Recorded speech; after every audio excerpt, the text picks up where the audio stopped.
The relationship between Istanbul and Venice has always been a Il relationship rapporto tra Istanbul e Venezia è sempre stato un rapporto molto lungo e caratterizzato da amore e odio, pace e guerra.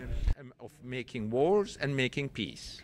And in the long run, Alla fine all abbiamo have no capito doubt che a that lungo we andare are all tutti quanti richer, siamo più more ricchi, cultured, anche dal punto more di vista spirituale, se promuoviamo la pace deeper anziché la if we guerra. have peace and love. Now that E you're se mi asking me chiedete qual è la mia political opinione questions, riguardo all'adesione della Turchia my all'Unione answer is the Europea, vi same. rispondo esattamente la stessa That cosa, there che should be ci deve peace, essere there should pace be e part of che the la European Turchia Union, deve essere but it will take some parte time. dell'Unione Europea in pace.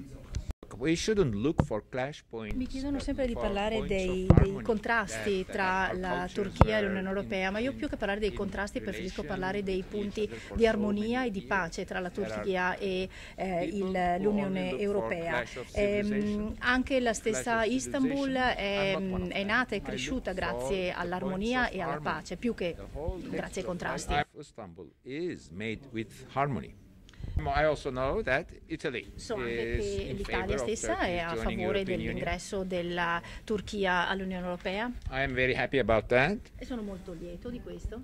And our little interview E with comunque that, questo è un we giorno were molto before going importante e molto further bello per me political or perché ho serious avuto questi things. This incontri is a day for importanti e celebration. lieti I'm e sono very qui per happy to be festeggiare here. più che per parlare di politica.